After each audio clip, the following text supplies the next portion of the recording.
Twitch ads, like the most annoying thing in the world. I hate Twitch ads. Oh my god. It's like, oh. I'm sorry, I just got here. Hello, everybody. I was like, I'm watching it. So I like to run like a 2-minute ad at the start of stream to turn pre-rolls off, right? Because I know some people have said that some people get pre-rolls, right? For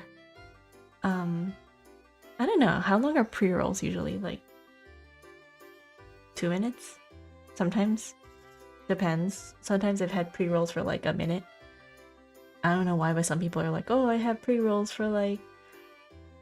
I have 6 pre-rolls, 30 seconds each, back to back, and that's like 3 minutes?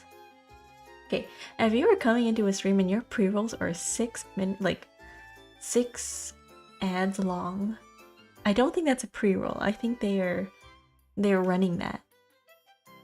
Because you have to run a, I think it's a 3-minute ad every hour to turn off pre-rolls for that entire hour.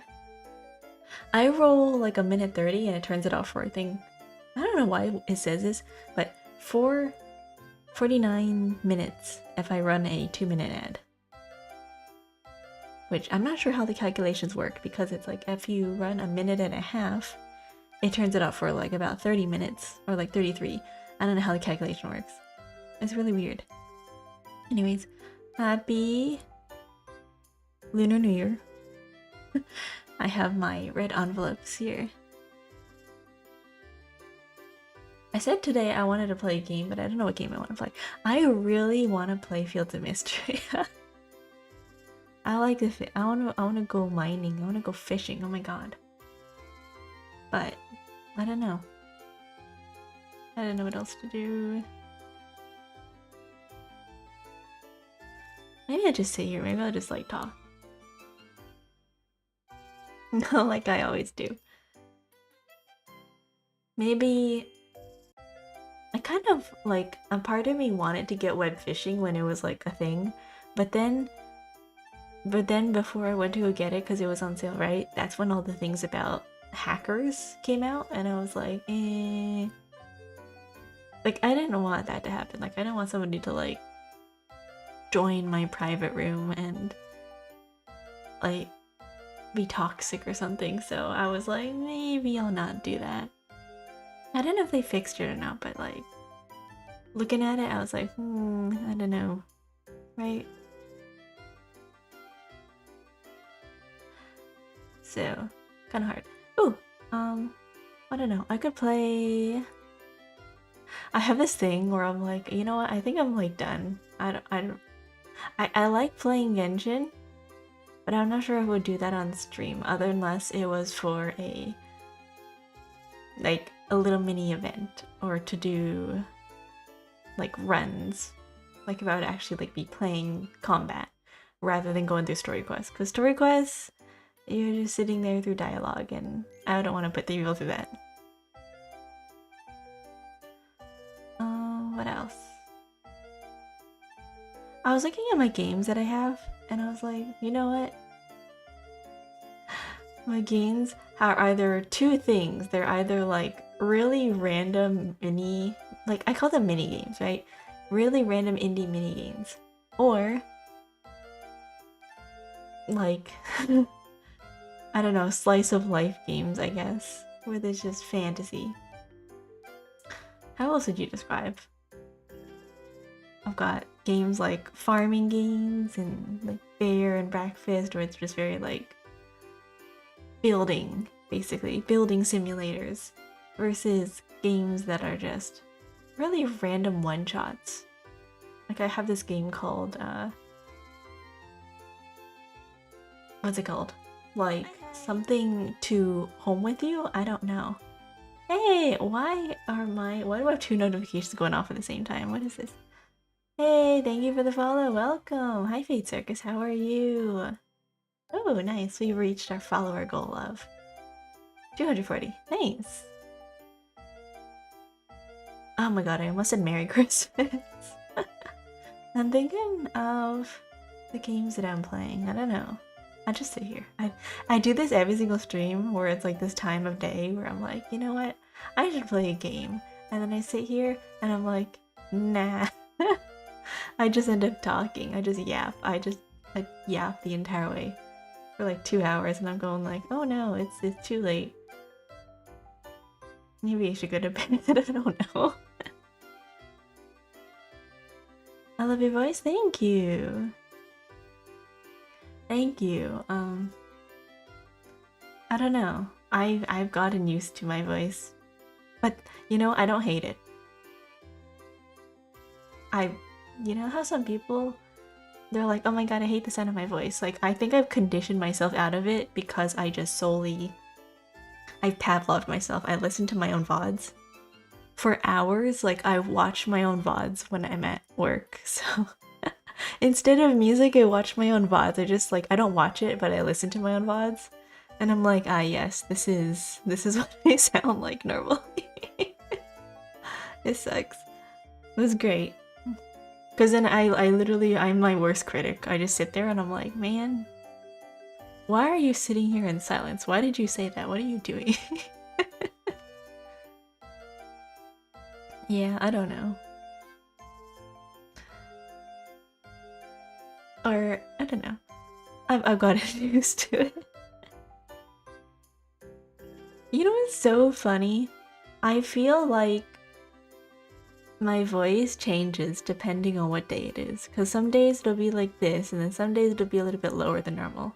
And then some days it'll be like, I don't know, higher. And I feel like it just changes. And I'm like, what's wrong with me? But yes, I recommend if you are somebody who just doesn't like your voice, I would recommend just listening to yourself for hours. Just, I don't know, become a streamer. Stream for 8 minutes at a time.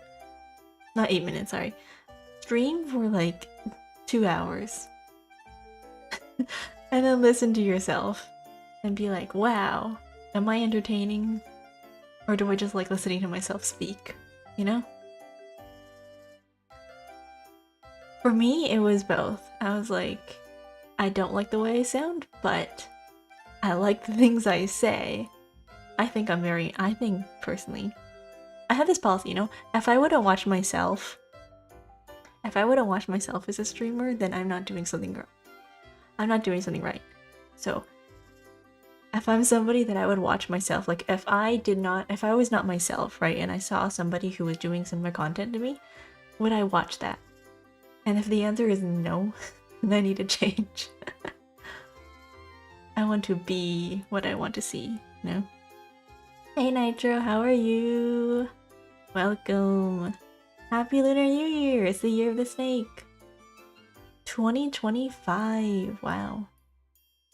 I did not know that Lunar New Year was gonna be today. Did you know that? I thought it was in February normally. They follow the Lunar New Year calendar, right? You're interesting. Anyways. I like seeing all the fan art online of like the Japanese artists, the Chinese artists, the Korean artists drawing like characters in New Year's outfits, and it's really cute and really pretty. That's an interesting view of yourself? I mean, as a content creator, right? You have to create something that you would like personally do, right?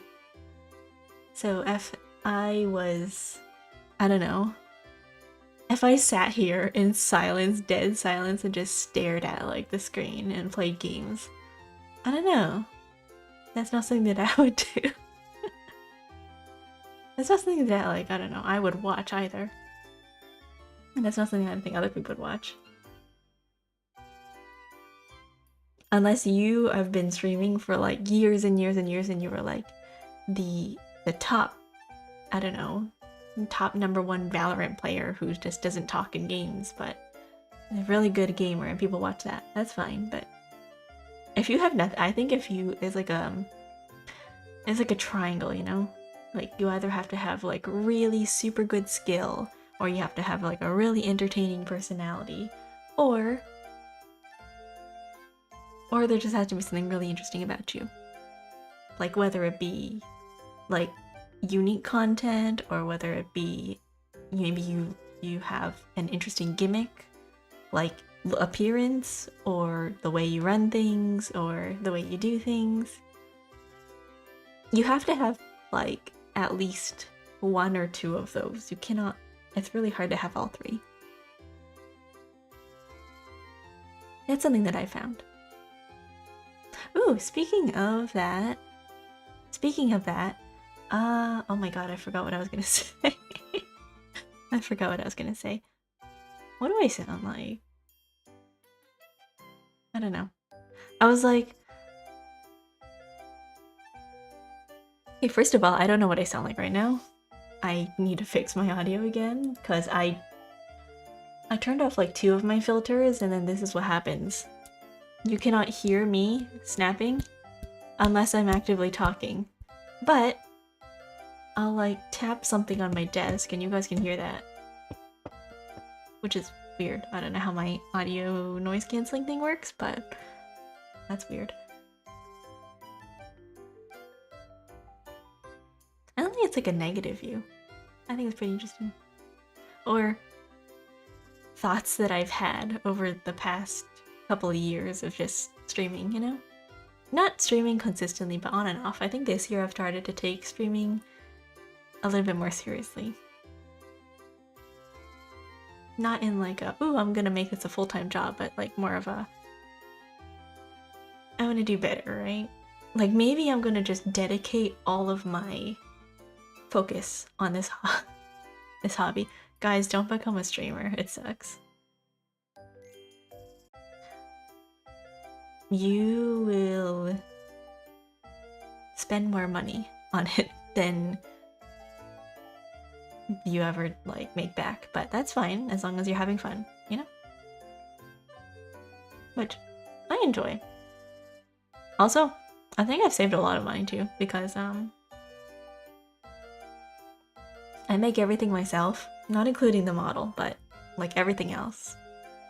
Like either I find free assets, like the chat, this is by Zaytree, or the background I made myself, the clock by Crone Grow. You know, a lot of things are free out there. I made my own logo. I draw my own stuff, you know. That's cool making it by yourself? Yeah, that's what I said. When I first started streaming, I was like, you know what? Everything's expensive. Everything's so expensive, I might as well just do it myself. So that's what I did. I was like, why I need, like, I don't know. Going online, looking at people's overlays, going like, I don't like the styles. I don't like the styles, and the ones that I do, I think that they are slightly expensive. Like, if I were to look for something like this kind of style behind me online, like let's say it was moving and it was really pretty and animated and everything, they'd be like, oh, that's $40. I'm like, wow, that's expensive. So I just found a bunch of stuff online and I slapped it together and I was like, here you go. Found some paper textures, some like shapes and stuff, and just put it all together. It's easy, not that hard. Although you do have to have, like, I guess, an eye for design, but that's easy enough to do, you know? You just mess around with different softwares, you put things together. Ooh, you know what I want to do? I want to make a song. I want to make music. One day. Oh my god, you know what I said earlier? I was thinking of this to myself. I was browsing the ASMR tag. Sorry, my thoughts are like all over the place because my thoughts are just all over the place. I was browsing through the ASMR tag earlier and I don't know what the difference is between ASMR, because when I was looking on the ASMR tag, there's 2 different things that I see. It's either people talking like this, normal volume like this. They're not even whispering, they're just speaking softly like this. Normally. But without any music. It's just this and that's it. Or they're just straight up licking the mic. That's it. they've got their what's it called, 3DO, the 3DO thing, and then it's just 4-hour long stream of licking the mic. And I was like, one like, okay, like NSFW NSFW, I guess it doesn't sound like licking. It sounds like mac and cheese. Like, you know when you're stirring a pot of mac and cheese, all you hear is like the... That's what you hear. And I'm like, huh. Why is that a thing? It's interesting. Like, I think normally I am so used to being on TikTok and listening to, I don't know, I get recommended random videos of your mac and cheese. You know, that sound. So I get like recommended videos on YouTube or something like random, like I don't know why they find me. All I listen to on YouTube is music. I'm not sure why they recommended me sometimes of these videos. I like cooking ASMR, but on TikTok, they're like, or on Instagram Reels, they're like, oh, you know what you would enjoy? Soap cutting videos. Or, I don't know, slime videos, and it's just like, that's fine, I guess it's visual, but... It's visual, but what? I don't understand what the, like, slime, like, licking. Like, if you're gonna do something, at least, like, do, like, whispering or do different, like, sounds, like, I don't know, blow at the mic or something, but licking for hours at a time? Why? Like, grab a pillow and like rub it over the mic and be like, POV, you are getting suffocated as a child. I don't know. But if the entire stream is this sound, like, what is going on? I'm sorry, I didn't have to make that sound. That's just me. That's my mouth. I don't understand. Or like, I don't know. They're like, oh, we're gonna be in the ASMR category, and then they just sit there and they're just talking. Is that ASMR? I thought ASMR was like something else. Like you like talk softly, or you're like whispering, or you're doing like what they call trigger sounds, like tapping on random objects, or like making other kind of noises. You know what's a really nice sound? I like those wood soup videos. Those are fun.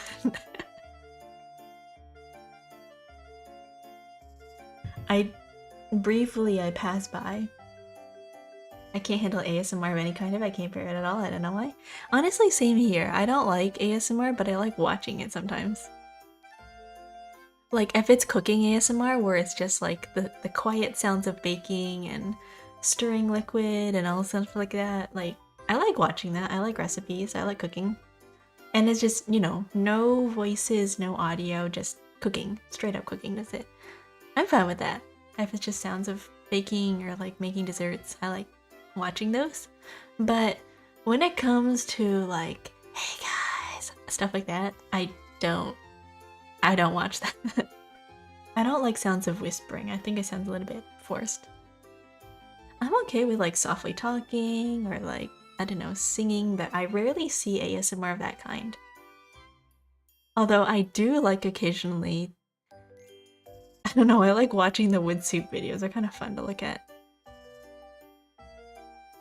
Like I'll watch it for maybe like 30 seconds. I'll be like, ooh. This is a bowl. It's like a wooden bowl with a wooden spoon, and they just throw like floating wooden objects, like wooden balls and like floating, I don't know, plastic objects, and they all like hit each other and they hit the bowl. Or there's another type where they take, what's it called? Like the bowls of water that's glass, and then they take their finger and they rub it in circles around the rim and it goes ee. Those are nice, I guess. Kind of reminds me of I don't know, I mean, it's like more meditation kind of music, but it reminds me of, I don't know, this one video I saw a long time ago where this guy was making remixes of songs using bottles. Like, you know when you blow across the top of a bottle and it goes like, doo-doo-doo-doo-doo? That's fun. That's fun to do. And I guess it sounds nice, but like, you can, it's like playing the bagpipes. Not the bagpipes. What is that instrument? What is that instrument with the tubes? And the pipes? It's not the bagpipes, it's like the Pied Piper pipe something. I don't know. Something. Yeah, it's really fun. I don't know. When I was in school, when I had a water bottle and I had nothing else to do but keep my water bottle on my desk, I used to do two things. I had a whistle on my backpack, and then when I was bored, I would blow it, or I would take out my water bottle and I would just open it up and I would just blow across the top of it. And then they'd be like, who's making that noise? And I'd be like, me. Oh, there's my alarm. That's my alarm. My 11 o'clock alarm. I have one.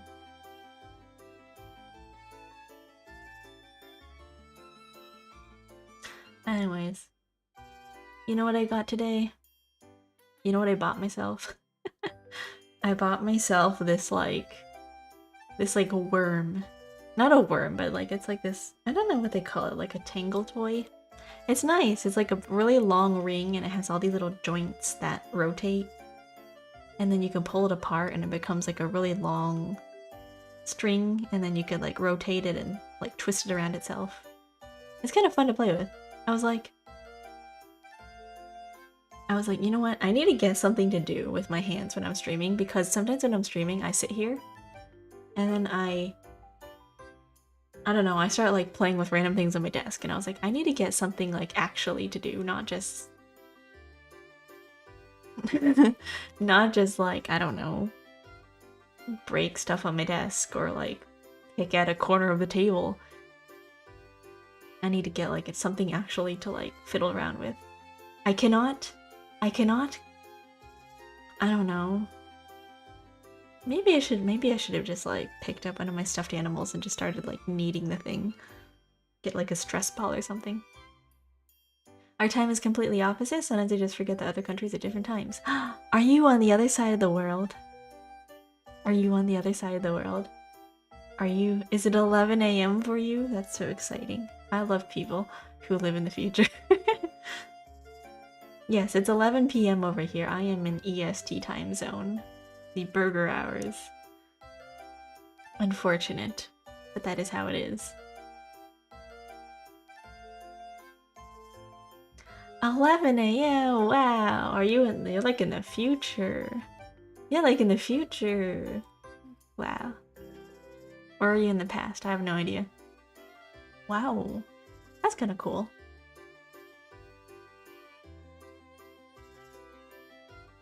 Hmm. 11 a.m. on a Thursday. Nice. I think you're in the past. I don't know. I feel like you are. Because, like, some people... No? Is it the past or the future? I don't know. I'm really bad with time zones, to be fair. I'll look... It's so hard for me to fathom certain, like, countries. They're like, oh my god, what do you mean it's, like, 4 a.m. over there? And they're like, yeah. I'm like, what the heck? That's like a whole 14 hours ahead. That's wild. Like people in Australia, you know? It's like, wow, people in Australia, they're in a completely different time zone. I'm in the future, but not as much as Japan or China. Oh, yeah, they're like a whole, what, 13 hours ahead? 13 hours, I think, for now. Like, right now, for them, it would be JST, what? JST, CST, I think I think it's afternoon for them right now. It's like 12. Not like 12 midnight, but like 12 afternoon.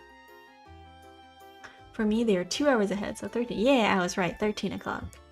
So like 1 p.m. 1 p.m. Yeah, like afternoon. Wow. Could you imagine being somewhere and being like, wow. That's why I always say, somewhere in the world, you are in the correct time zone. Maybe guys, if you ever have a problem with like times, messed up your sleep schedule, just move to a different country. Just be like, night owl, night owl, go to Japan. There you go, boom. Your nighttime is daytime. Do you ever wonder about certain people? There's like some people on here, on like Twitch specifically, and they're like, they're up at the weirdest times, and I'm like, what do you do? What kind of hours are you living? I think that would give you a jet lag. No. Stay up. Stay up for like those 12 hours and then, I don't know, be awake during the day. When you take long flights, do you sleep? Could you ever, like, if somebody paid you, would you sit on a plane for, I don't know, 10 hours and then have nothing to do? Like, if somebody said, I want you to raw dog this flight, I will pay you. Like, maybe the price of a flight ticket, like $100. I will pay you to just sit there and do nothing. Would you take that? Could you? I think I could. If somebody was like, I want you to just sit there doing nothing, like, I'd just be like, okay, I'll just sleep. I just sleep the entire time. I don't know, I'd stare out the window. Like, nothing, absolutely nothing. No books, no movies, no TV shows, no music, just sit there and stare at space. I haven't been on a plane before, but I know it's so boring. My mind would be so wild. Yeah. I could. Like, as somebody who has been on very, very frequent road trips for like over 10 hours, I think I could just stare into space. Stare outside, sleep. Because, you know, when you're in a car, you get motion sickness, and then it's hard to do anything else. So you're just gonna sit there and you're like, ugh. Fun times. You, I don't know, eat snacks, stare out the window, sleep. That's it. Once in a while, I would play games. You know, like road trip games? I don't know if you've ever had that experience. You just sit there and you go, I don't know, what are common road trip games? Like, you look at people's license plates as you're passing by and you go A, B, C, or something like that. Or you make up words, right? You're like, oh, I spy something green, and then they'll go, trees, grass, and you go, no, I spy. Or there is one where somebody told me this one. So it's called person, place, or thing. Actually, no, it's not person, place, or thing. It's plant, animal, or tool. And so you ask somebody, you think of an object, and you go plant, animal, or tool, and then they go, is it a plant, or is it animal, or is it a tool? And then you have to pick one category. So they'd be like, okay, is it plant? No. Is it animal? Yes. And then they'd ask you further questions. Is it a big animal? Is it a small animal? Does the animal fly? Does the animal live underwater? And then they have to guess what animal it is. Or if it's a tool, they have to guess, like, is it metallic? Is it wooden? Do you sit on it? Like, what does it do? Stuff like that. And it has to be a yes or no question. I love to write the novel in my head. Ooh, what's your novel about? You know, a long time ago, I tried writing fanfics.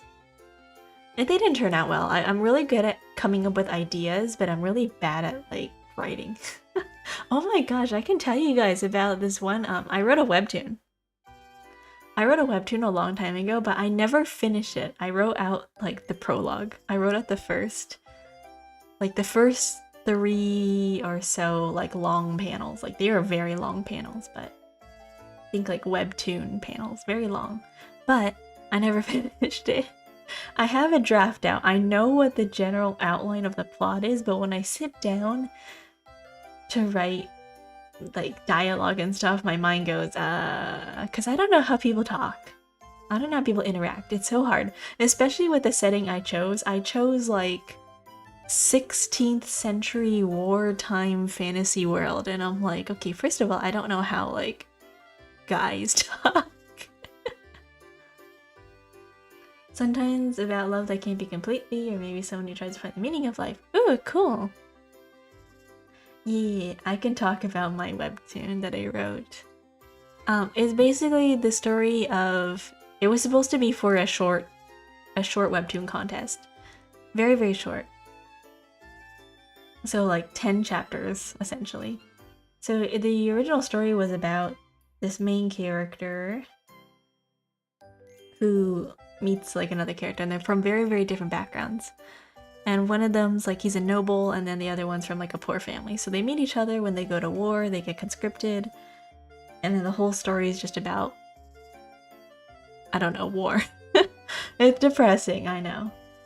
And at the end, I think I'm like, I'm gonna kill off one of the characters.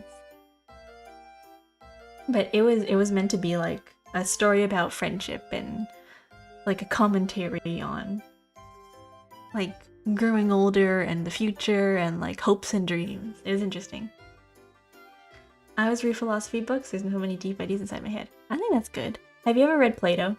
Like what kind of philosophy books? I have a friend who's really into philosophy.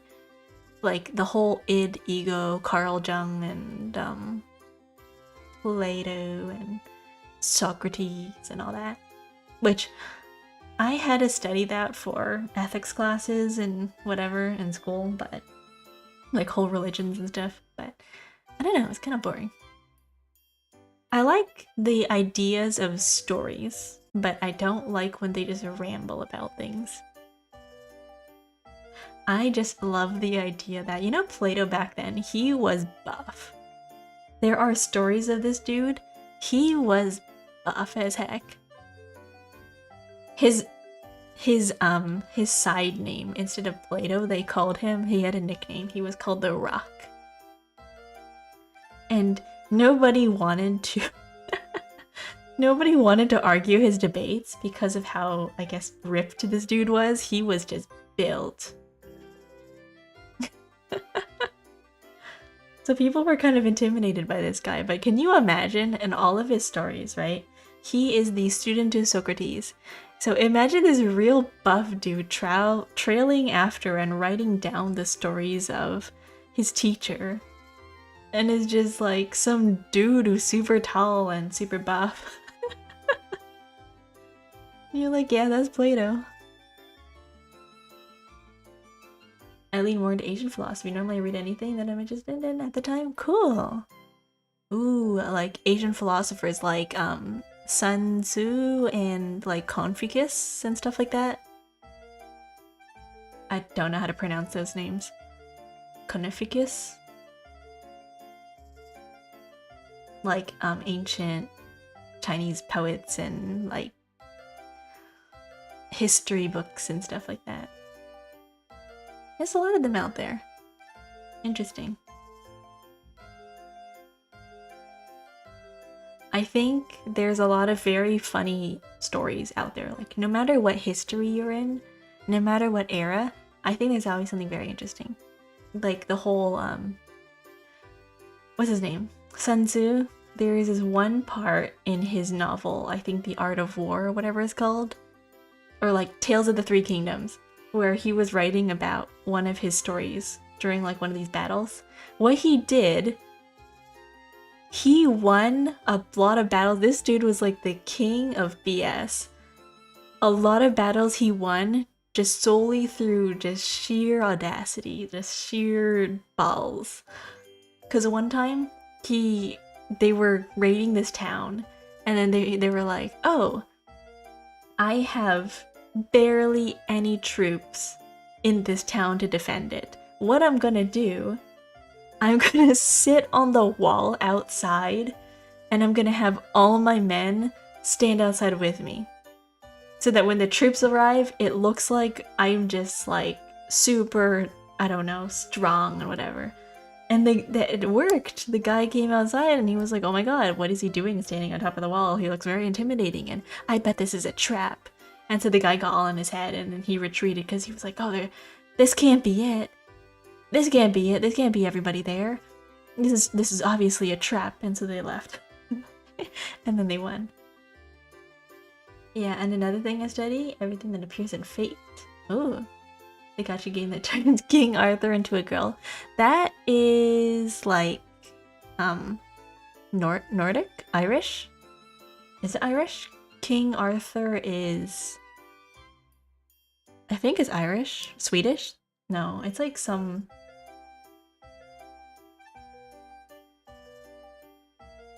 It's like some ancient kind of... It's actually based off a real person, did you know? How do I say hello in this channel? Bad advice? Wrong answers only?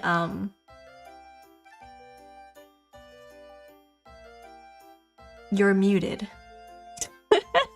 Don't say that. Can you imagine this entire time, like, you are muted? And I'd be like, what do you mean? The entire time? Can you imagine? I'd be so confused. Am I talking? Yes, I can see that I'm talking. Hello, welcome. Hi, Sarasa. How are you? I haven't seen you in a while. King Arthur is British. I think the story is told in Britain. Ooh, I think so. King Arthur and the story of the sword that they pull out of the stone, and then the whole, like, Merlin and... You do know that they were real people? Some of his knights are Irish. Yeah. Did you know Merlin was a real person? He wasn't like a wizard or anything. Or was he? I don't remember. I wasn't really into like magic and all like Western kind of stories. Like, some parts, yes, but like learning about fantasy medieval history, but not so much like actual medieval history. How's streaming going? Do you have a schedule set?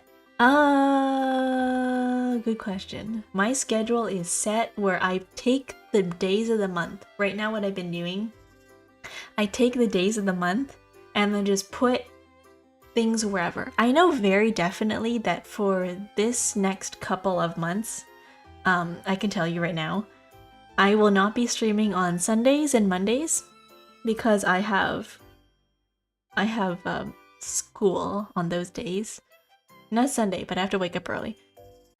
So I will not be streaming on Sundays, I will not be streaming on Mondays. The rest of the days are basically fair game. So it could be anywhere between like Tuesday, Wednesday, Thursday, Friday, Saturday. Although recently I think I've been sticking to either Tuesdays or Wednesdays, and then Fridays or Saturdays. It's been switching back and forth between those. I have not decided which day I want to stick with. Today it's a Wednesday. I think for the past couple of weeks I've been doing Tuesdays. I don't know. I do like streaming on Fridays. I also like streaming on Saturdays, but I feel like it gets me too much into the habit of like staying up too late, and then I stay up too late on Sunday. So maybe I'll just stick to Fridays. I don't know.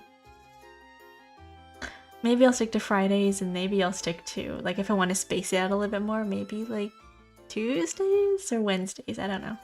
I am still trying to decide what I want to do. I don't know.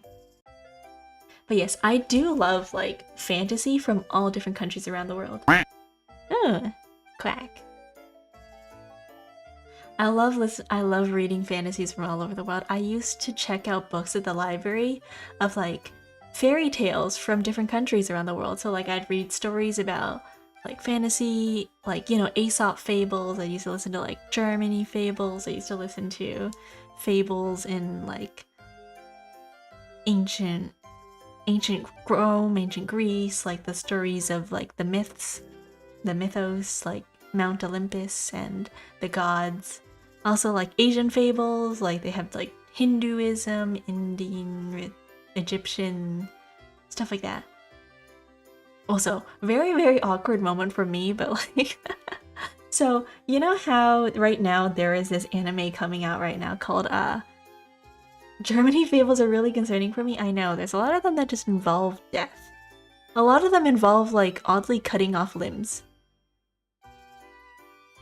They're like, oh, if you don't do this, you will lose like your fingers. And you're like, oh, fun. Did you know Snow White? Snow White's German. Same thing with, was it Cinderella? No, Cinderella's something else. They're very grim. They're very dark. Which I enjoy, I really do. One day Deskinder disobeyed his mother, so he died. Have a good night. Yeah. Like, Bluebeard, I think that's German. The original story of, Little Red Riding Hood, I think, is German. And then same thing with the story of Hansel and Gretel is also, I think, German. As well as, no, is it Hungarian? I forgot which one it was. And then there's also the one about like the red shoes. Where this little girl was like, oh, I really want dancing shoes. Bluebeard is French. Oh yeah, I think so, yeah. Like the red shoes, and then she puts them on, and then she doesn't like, she can't take them off unless they cut off her feet. Which they do. And then her feet literally just dance away on their own. That one's dark. Or like the story of the monkey's paw, you know? Or the original Jack and the Beanstalk, where the guy was like, I'm going to grind your bones into dust to make bread. I heard that Bluebeard got inspired from the story of a French noble. There is a lot of stories inspired by royal nobles. Like, one of the original people think they tie back the origins of vampires from Transylvania in, what is that country called? I forgot the name.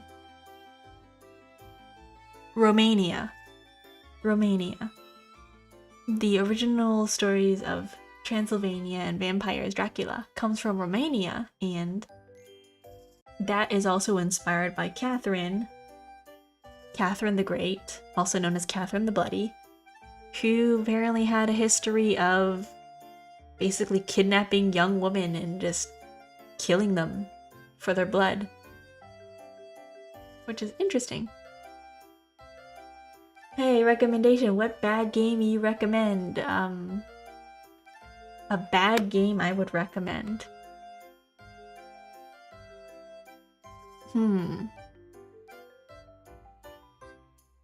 Kingdom Hearts.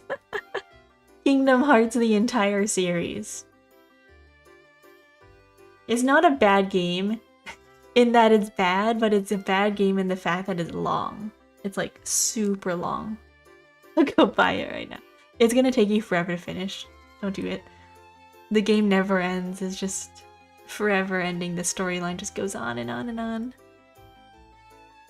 Bone makes for a surprisingly good bread leave-in, does it?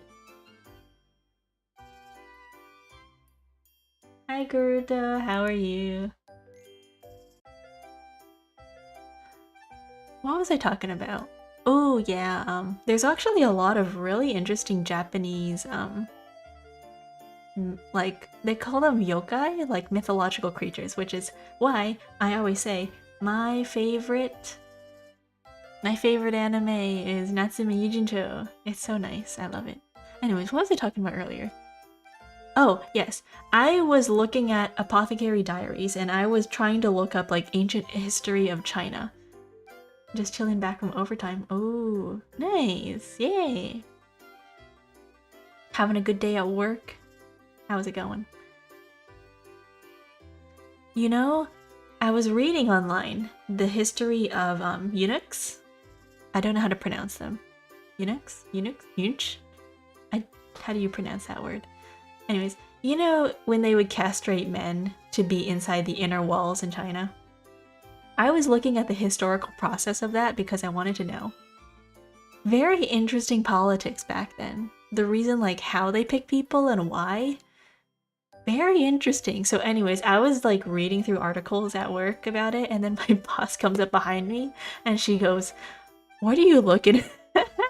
And I was like,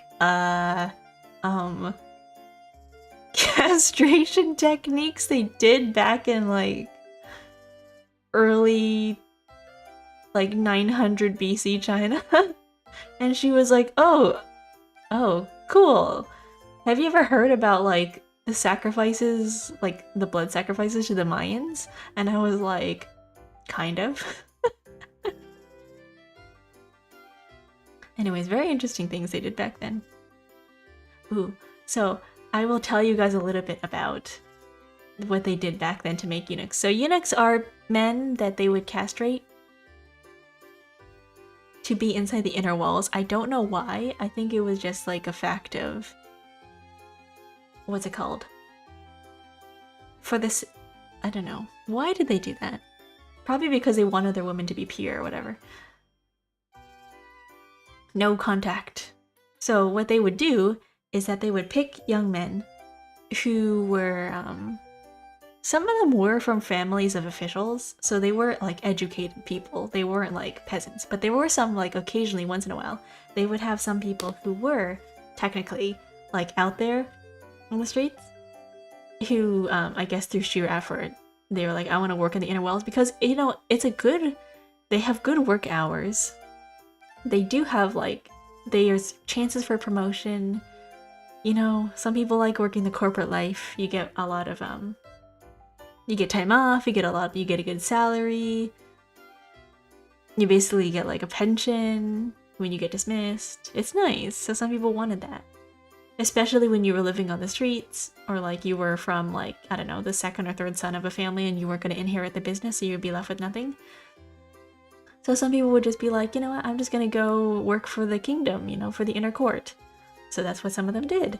And what's very interesting is that they would have a designated chopper, I don't know. They would have a designated person to, you know, perform the deed. And they would not give them anything. For some reason, I don't know why, but they would be like, they had a process to it. They were like, you are going to starve for 3 days beforehand. You are not allowed to eat or drink anything.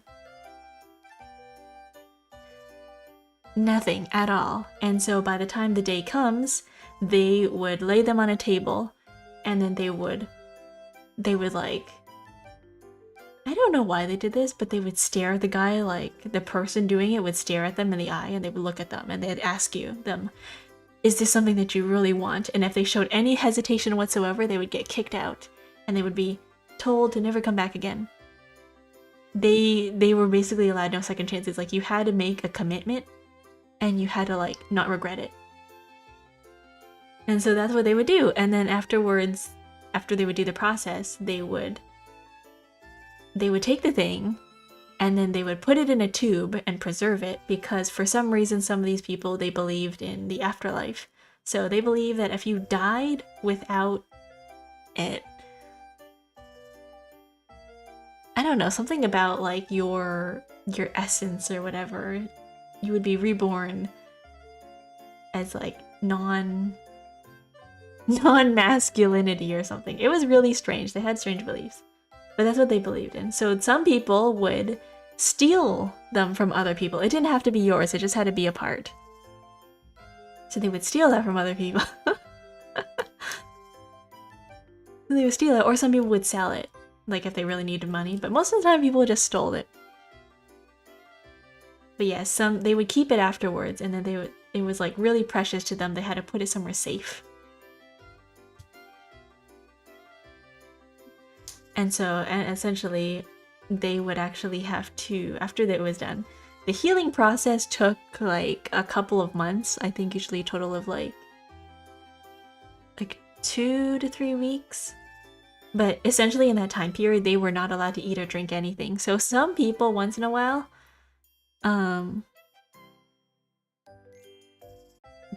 some people just died. It was kind of rare, but like if it got infected or whatever, there was literally nothing that they can do. They were just like, well, sorry dude, you're done for. We can't do anything. Because, you know, when you are at that point and you, like, it's infected and, like, they did not know how to treat infections back then. Like, I think that's just been, like, a historical thing in the past where just, if you've ever had an infection and by the time sepsis sets in and, like, the thing gets inflamed and all that, very hard to come back from. Like, they had no, they didn't know what germs were, they didn't know what antibodies were, they didn't know what disinfection was.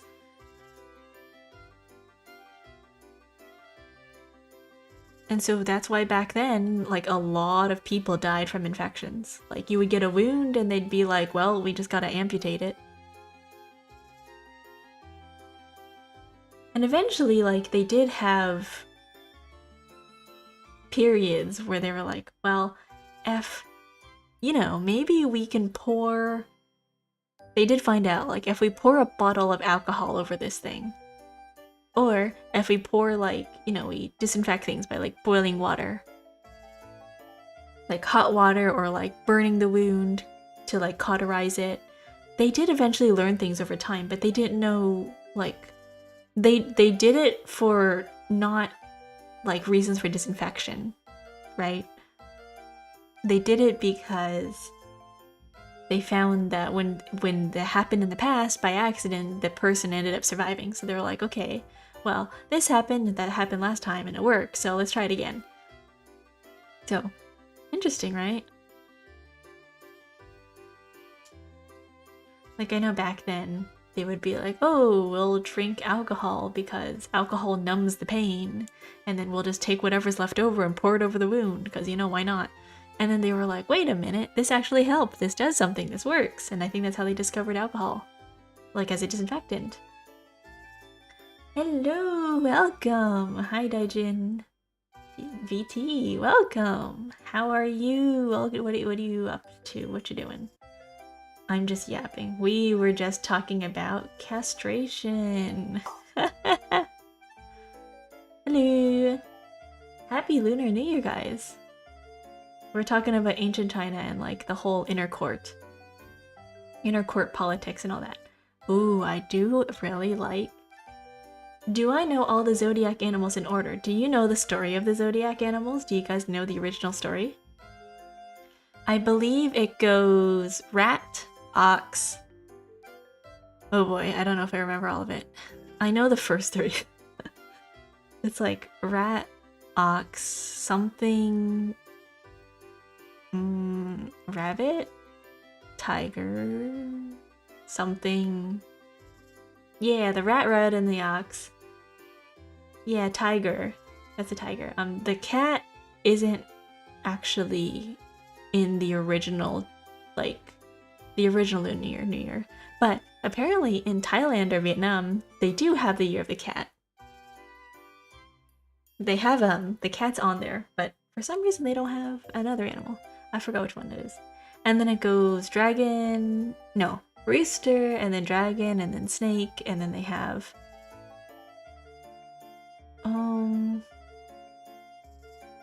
Who was last? I forgot. I don't remember. Pig. Oh. I don't remember. I know I read this story like a long time ago. I'm Thai. I heard about them all the time. Oh, is it true that you guys have like the Year of the Cat, but like not something else? Is it? Is it Thai? Is it Thailand? Or is it Vietnam? I forgot. I know there's this one culture that they have a Year of the Cat. Meanwhile, the others, they have like, you know, the regular, what's it?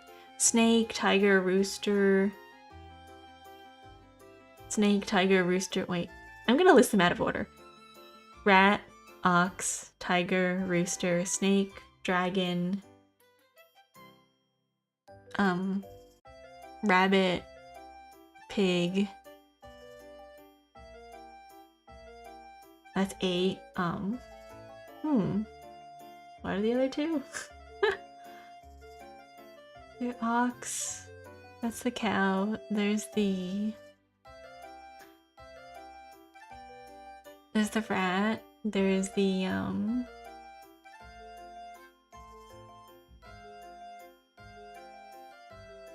don't know. I forgot. What the heck? I have to look it up. One sec.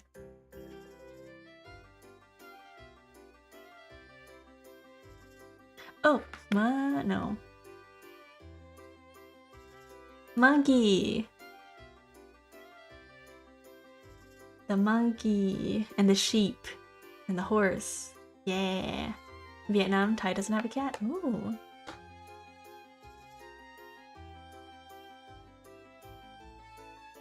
Oh, it is. It's the Vietnamese zodiac.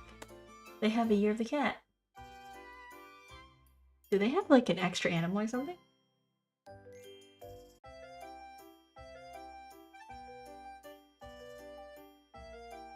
Oh, cool. They... Huh. Wait. 1, 2, 3, 4, 5, 6, 7, 8, 9, 10, 11, 12. Oh, instead of the rabbit, they have a cat. Interesting. Instead of a rabbit, they have the year of the cat. But yes, it's... the horse. I was missing the horse. And the sheep.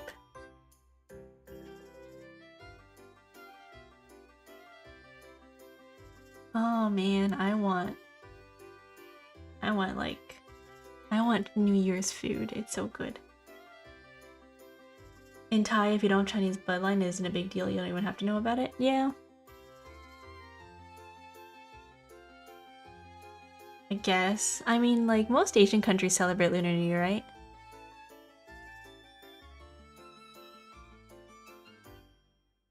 Or they celebrate it in some way. Whether it be, I know some people celebrate it by going to visit their ancestors' graves. Some people celebrate it by, like, you know, celebrating with their family, having food. Which is what I'm gonna do. I'm gonna have, like, dinner with my family. Sometimes you get money, you know?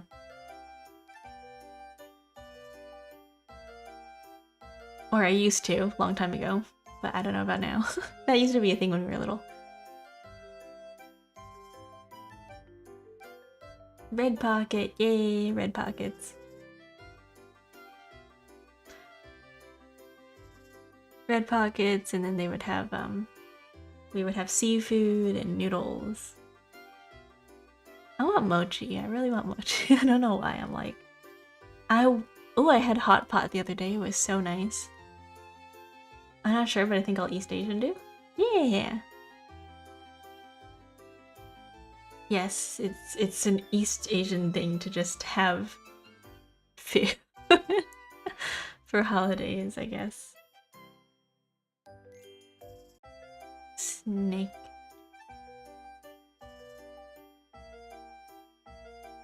And there's like a lot of different kinds of festivals, right?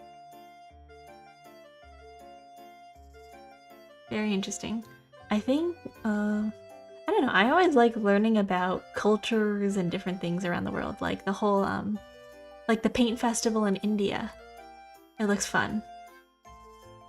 Or, what's that one thing? I think it's in, is it Sweden?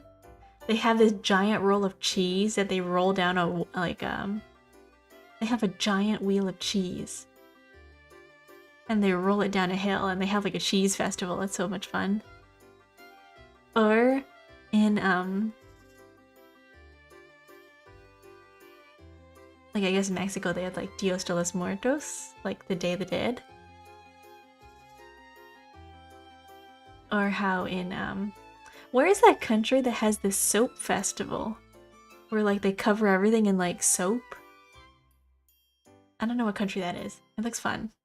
Or like another country they throw they like throw beans at each other. I think that's Japan. Called Setsuban. But they don't throw it at people, they just throw it in the corners of their house. I don't know if there's a festival that we actually like. They're throwing like lentils and stuff at each other. That might be India again. I'm not sure. Yeah, there's a lot of very interesting traditions and cultures around the world that I think would be really, really cool to like go and experience. And try all the different kinds of like food. I want to travel, I want to go on like a food tour or something. I would totally go on a food tour if I wasn't so concerned about like food poisoning. I have not a very strong tolerance to like food poisoning. Like I am not somebody who could just eat stuff off the street and be like fine. I will be throwing up the next day. This is really interesting. Yeah. I would love to try street foods, but it has to be cooked foods. I've had a couple of bad experiences with food. And that is why I do not try random things anymore off the street. Although so once in a while, if I'll see something that's like nice, like if it's cooked, I'll be like, oh, I want to try that. Like one time when I was out, I think I had like a hot dog, like a street hot dog. It was nice. Or like tteokbokki, or like, I don't know. It was a hot dog. By the way, if some random person comes up to you and they're like, hey, you want like a hot dog? And I'll be like, yeah, free hot dog. Free food, you know, like free. It's free food. Why wouldn't you? Anyways, that is how I got food poisoning. Not because of the hot dog, but because of it was not cooked food. It was a chocolate covered strawberry, and I was sick for a week. It was a horrible experience. I was throwing up. Like every day. I could not keep anything down. I was just sick. Very sick.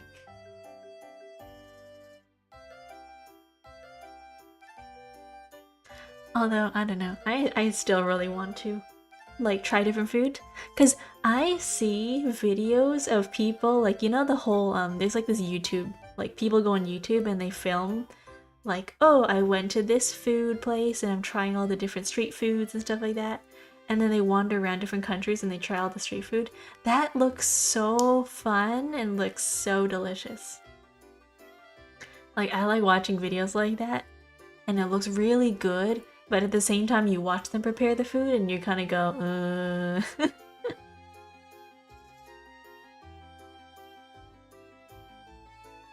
Like, I'm sure the locals are fine, but I have seen them just dip their hands in, like, egg. And I'm just kind of like, okay. I don't know. It looks like it'd be absolutely delicious, but I'm not sure if I'd be fine. But I want to go to Asian countries and try different food. It looks so good. I want to try different foods. I think what I want to do most of all, though,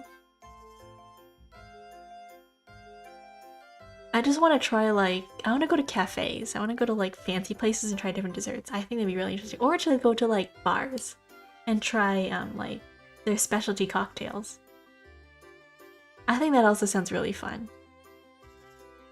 India isn't that bad if you go to the normal restaurants and not some random street food. I know, but the street foods look so good. The street foods look so good. That's the thing. Like, the whole, like, there's this one dessert, not a dessert, it's called a roti. It's like a pancake, and then they put, like, vegetables and meats and egg, and it's like a breakfast wrap, and they wrap it all together, and then they throw, like, vegetables and like sauces and stuff like that, and it looks so good. Or like the street curry. The street curries. Ah. I would like Indian food more, I think, if I wasn't like if I could handle spice. I think I'd have a better time if I could handle spice, but I go there and I'd be like, no spice. Only butter chicken for me. Because everything's so spicy there. Which is why when I went to like certain countries, like if I went to Britain, I went to Britain once. I went to Britain and the food there, oh my god, that food is sad. I would not recommend. Out of all the countries in the world that I've ever been to, I would say I did not enjoy Britain's food the most. I think with France, I think European countries have like a very sad food culture.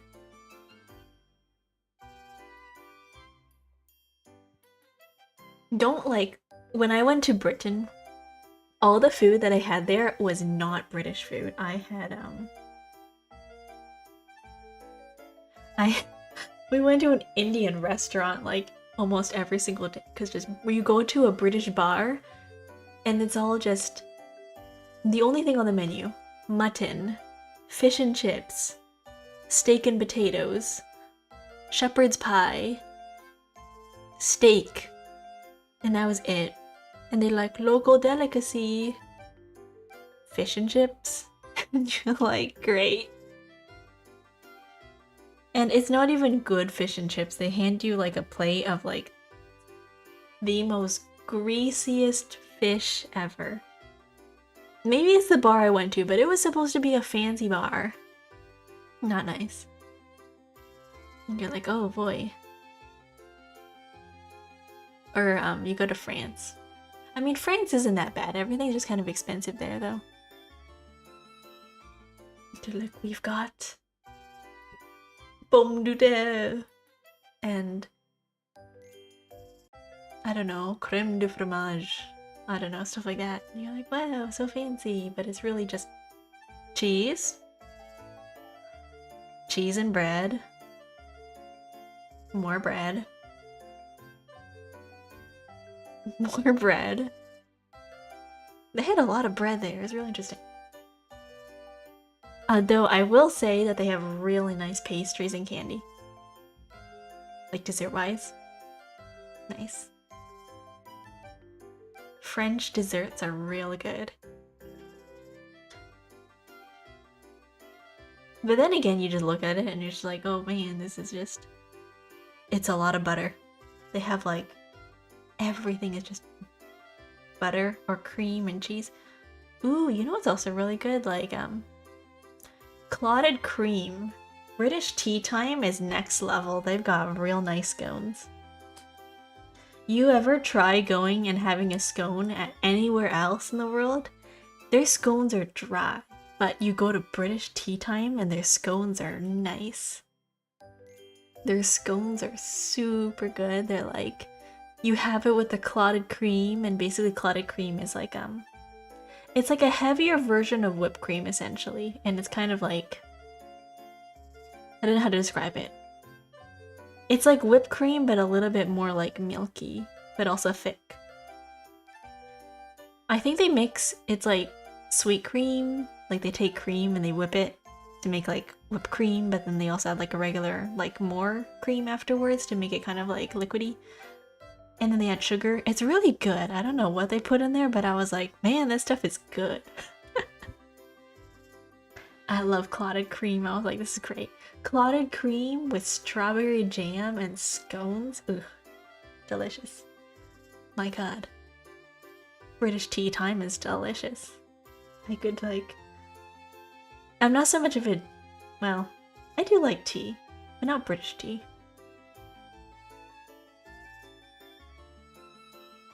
I think tea is nice, but would I have... I don't know, I could never have tea just plain by itself. I like my tea with like cream and sugar. Which I will say, I've never tried Earl Grey tea with a lemon. I've never tried it before with a lemon, but I do think that Earl Grey with ice cream is just so nice. I don't know what it is. It's like got this kind of like peppery flavor to it. It's like floral and it's kind of peppery. It's real good with like sugar and like milk. Or like, not milk, cream. Like half and half or like whole milk. It's real good. I've been trying different types of flavored like black teas and they're really nice. I think I really want to get into whole leaf teas, but right now I just have a bunch of tea bags that I'm trying to finish. I would say though, do not get mint chocolate tea. It does not taste good. It's so bad. I was gifted a bag of it and I'm still trying to finish it, and every single time I'm like, maybe it'll be better if I add this. It's not. It doesn't make it better. I've tried every single method to try to make it taste better. I've added sugar, I've added cream, I've added ice cream, I've added like milk by itself, I've added sugar by itself, I've had it like plain. It does not taste good. It's got this aftertaste to it that just lingers and it's bitter. So how it's made is that they take mint leaves. They take mint leaves of like a cocoa plant. And then they take the leaves of a cocoa plant. They take the leaves of mint and they take the leaves of a cocoa plant and they mix them together to make mint chocolate tea. And then sometimes they add like additional flavoring too. But the version I have, I think it's like just plain cocoa nib, what's cocoa nib leaf? It tastes so weird. Like it smells like mint chocolate. Like you smell the hints of chocolate and you smell the hints of mint. But then you try it and then the chocolate is bitter. You get this aftertaste of like bitter mint. And it does not go well at all with the chocolate. You're like, ugh, it's kind of odd tasting. It's weird. I would not recommend. I don't know what to do with it. I have all this mint chocolate tea. I have like a whole bag of it. I don't know what to do. I don't know what to do with my mint chocolate. It's just like, it's just sitting there and I just look at it. I'm like, man, what do I do with this? I think I have like, what, 4 tea bags left of it? Maybe I'll just finish it. I'll try to finish it one day. I'll be like, I'll try to do something with it.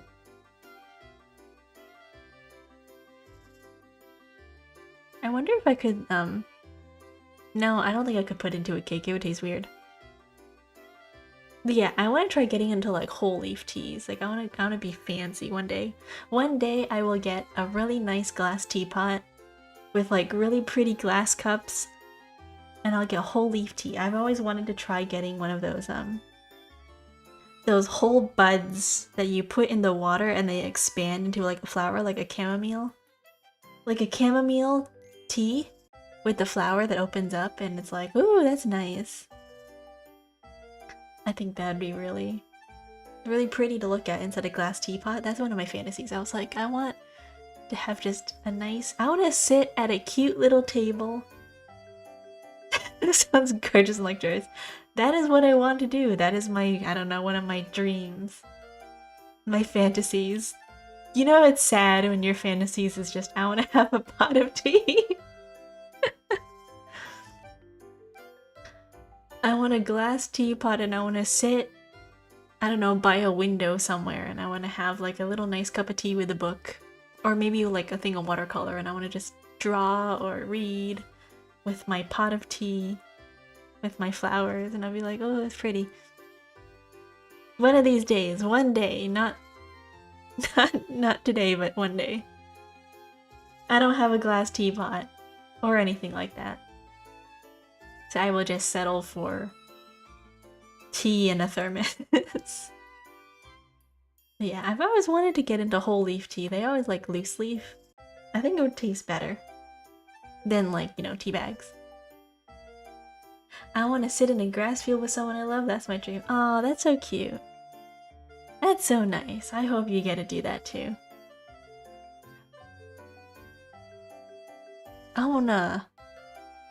I have very random bucket bucket list goals, you know?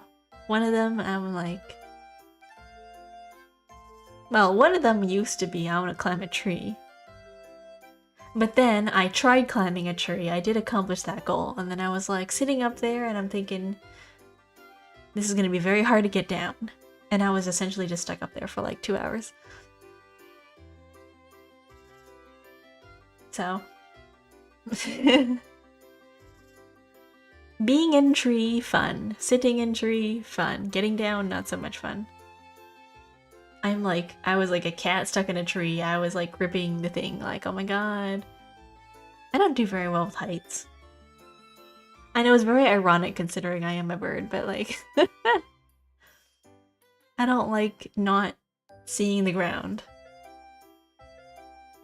At some point when you are that high, you're like, whatever. But when you are going somewhere and you can see the ground and everything down there looks tiny and you're like, well, that's not so fun. Like, I go rock climbing, I can't go any higher than maybe like 4 feet higher. When's the last time I rolled down a hill specifically? Like, I want to roll down hills. Like, I think the last time I did it was maybe... Wow, maybe 8 years ago. More than that. Maybe less than that. I don't know. When was it? How old was I?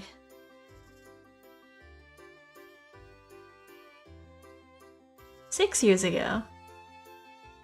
I think the last time I rolled down a hill was 6 years ago. That was when I went to a park.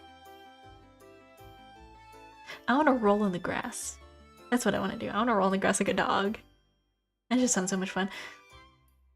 I have this, like, you know when you see in videos, you see people running through long grass fields and they look so pretty and aesthetic looking and you're like, oh, when the wind goes through the wheat and it becomes silver and golden and like you run through a field of sunflowers and whatever. It looks so pretty, like to run through a field of flowers. But then I just know that going through there you will be covered in bugs. So, I like the idea of nature, I don't enjoy the idea of bugs.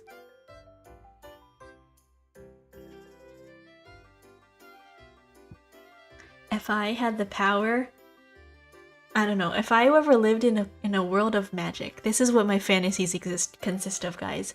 I have dreams of where I live in a world with magic, and then all I want in a world of magic is to just create a force field where I just don't get attacked by bugs. Like, nothing around me, no bugs can get around me, because having bugs fly at your face every couple of minutes when you sit outside enjoying a picnic is not fun. You're sitting there and then your flies, you get wasps, you get bees, all trying to get your food at the same time. And you're like, wow, this is great. It's an experience. Oh, you know what's really wild? Did you know that wasps are carnivores? I did this one time and never again. There was this wasp that was flying around me when I was on a field trip. I was sitting outside on a field trip. I think, where did we go?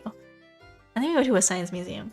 We were at a science museum and this wasp kept flying around me and my ham and cheese sandwich.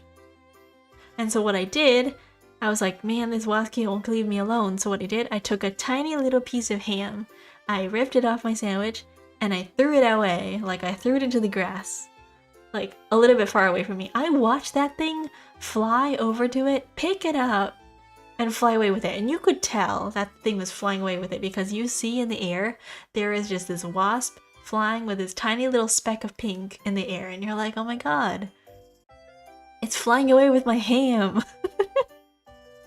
It's flying away with my food. Man, what the heck? Anyways, I hope that wasp enjoyed its food. And then it never bothered me again, so I think it just accepted my tribute. Wasps are so dangerous, those things are scary. They are scary. Top 10 most scariest moments of my life is when I was just sitting outside and then a yellow jacket like a yellow jacket. You know what those are? They're like black and yellow. Scary, scary looking wasp landed on my leg. And I was like, oh my god.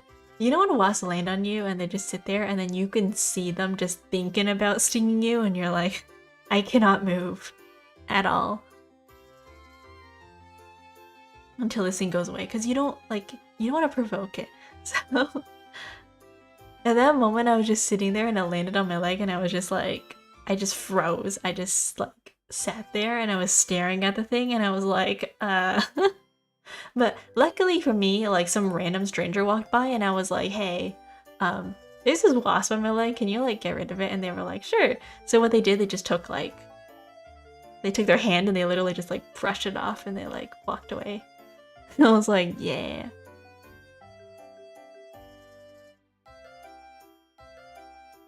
But yes, it's scary. I don't like wasps. I think, I don't know. Probably my least favorite bug. Like, I don't even mind spiders. I like spiders. I think spiders are cute. Have you ever seen those tiny little jumping spiders? They're so cute. But you know what I don't enjoy? You know I don't enjoy wasps. I don't believe those things are from this planet. Honestly, I don't know either.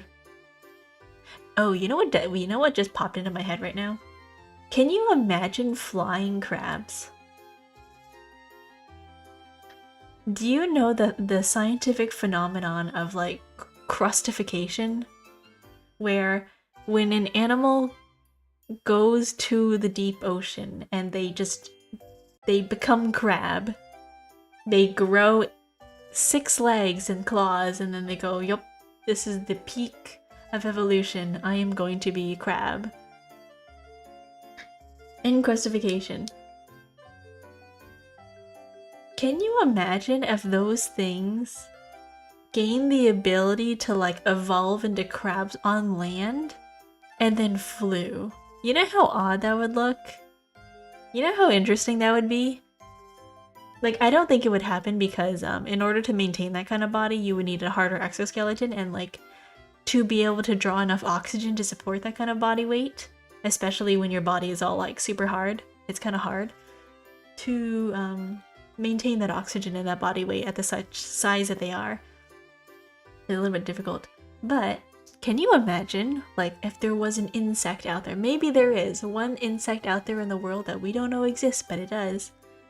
And it's got 6 legs, like the body of a crab, and wings. You know how weird that'd be? Interesting.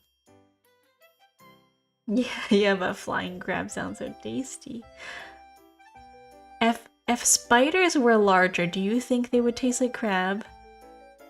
I mean, essentially they've got the same body shape. Do you think they would taste like crab? Like, there's this one episode of Dungeon Meshi where they eat spiders, and then they were like, yeah, this thing's like basically like crab, and I was like thinking to myself, is it really?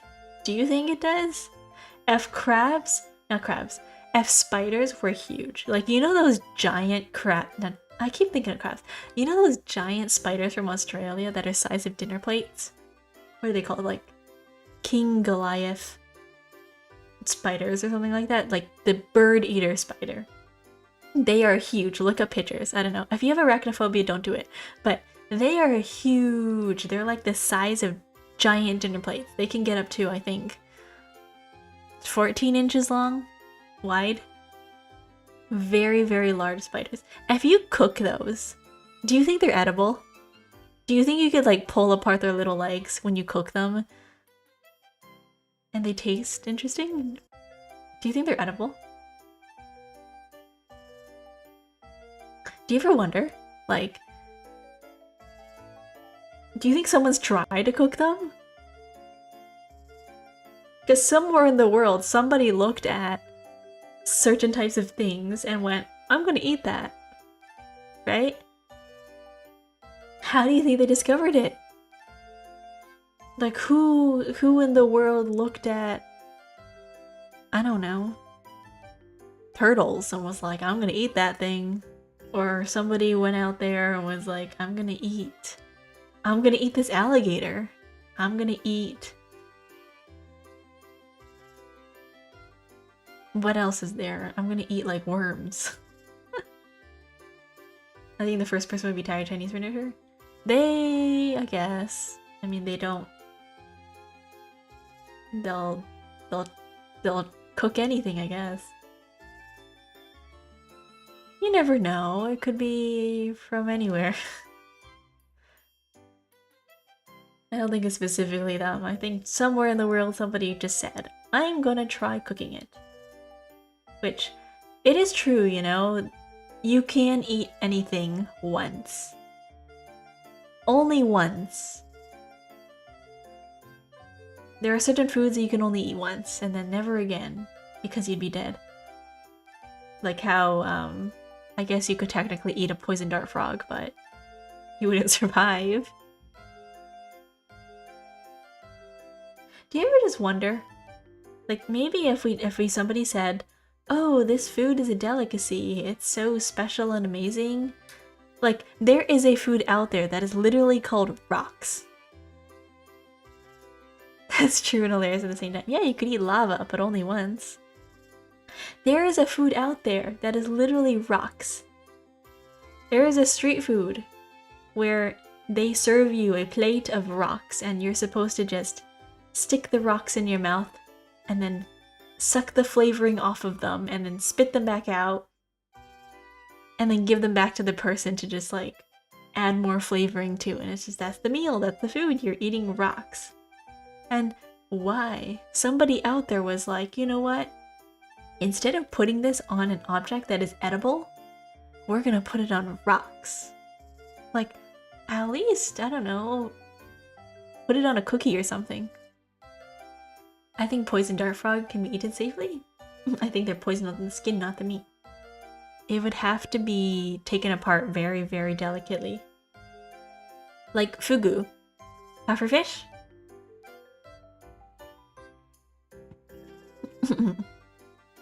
Fugu?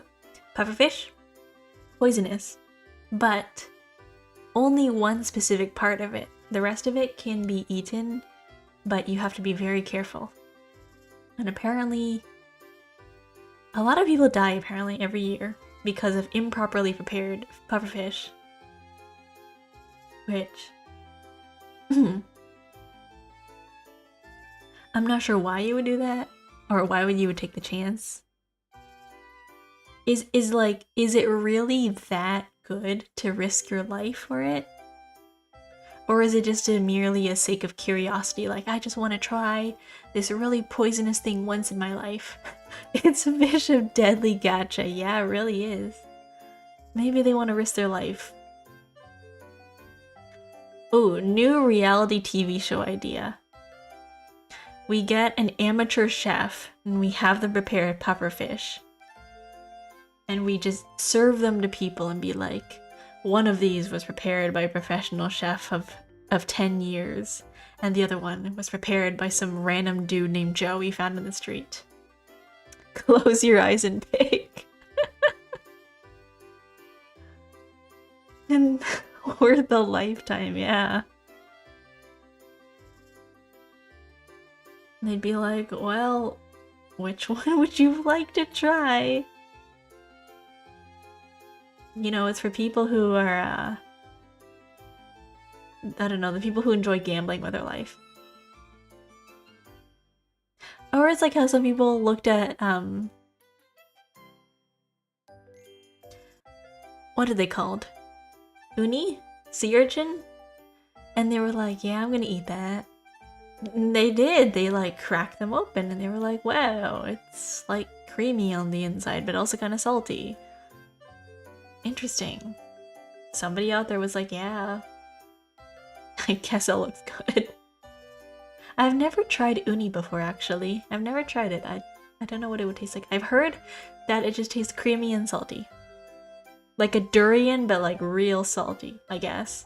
I've never tried durian either. I can't get past the smell. I had a roommate once when I was in school. She would buy durian and she would leave it in the fridge for multiple days. And then everything in the fridge just stunk. And I was like, oh my god. I have sea urchin in real life once. It looks so intriguing. They are very interesting creatures. Did you know that their little spines move? Did you know that they like to wear hats? They're so cute. They like to wear hats. Some people have them as pets, right? If you give them like a teeny little hat, they'll wear it on their head. They will purposely pick objects up and put it on their head to wear. They wear them for fun! Not for fun, but like it's sun protection. But it's so cute though, like they grip it with their tiny little spines, they hold it in place. And they wear hats, they're so cute. I have no problem with their smell, but it's too sweet for me. Durians? I've never tried. I've heard it's like custard, like custardy. I've never tried it. Oh my god, it smells so bad. Keep in mind, I don't know, my roommate just loved to bring back really smelly foods, and I was like, oh god. Like, I don't mind Asian foods, but like when she picks the strongest smelling things in the planet, I don't know. She would bring back pickled radish, durians, and like raw fish. And she would leave raw fish outside for days, and then she would like throw it in the garbage and it would rot. You ever wonder what like rotted fish smells like? Bad. And she wouldn't take out the garbage. It's so sweet it can burn your tongue. I've never tried. I kind of want to, but like I don't know, the smell. Also, I want to try stinky tofu. I've heard it, like, it looks good. I've smelled it before, but I've never tried it. I want to try stinky tofu. Or like the tofu that's made with, like fungus. Or mold, I think, like white mold. And they cook it. It's interesting looking. I wonder what it would taste like.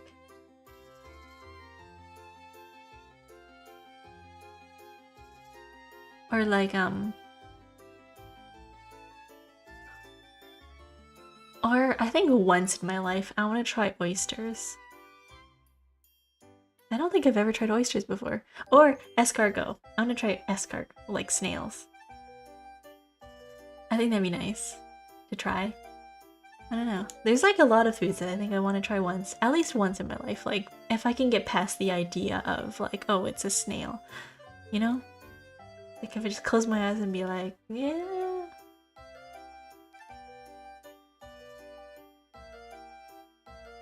I mean, there are certain foods that I just would not eat. Like, I wouldn't eat tongue. Blech. Ugh. I wouldn't eat cow stomach. Because that's more of a texture thing than it is for, like, flavor, but... I don't know, some things I would try. Like, I tried, sundae. In Korea, they have this thing where they take intestines. I think it's cow intestines or pig intestines, and they stuff it with rice. And then they grill it on this... They grill it. They cook it on the, like a grill. They stuff it with rice and they cook it on a grill. And it's interesting. It actually isn't that bad.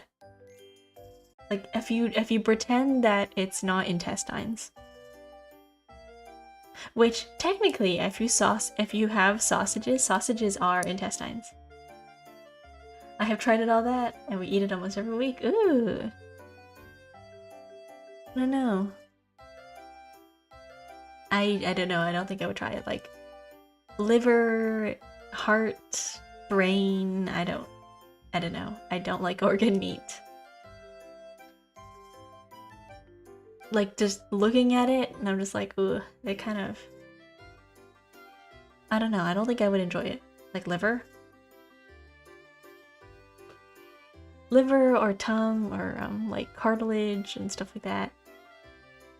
I don't like the texture, it's like, ugh. Like, if you ever want to see me, like, gag, that is how. Just texture-wise, it just... You know the chewy parts, like tendons? I do not like tendons in meat. Tongue is delicious organ too, you just have to know how to prepare it. I don't know. I don't know. It would have to be like really, really finely minced. It would have to be like real finely minced in order for me to try it. It would be hard. Like if you just serve me... Oh my god. Raw liver with cow... Sorry.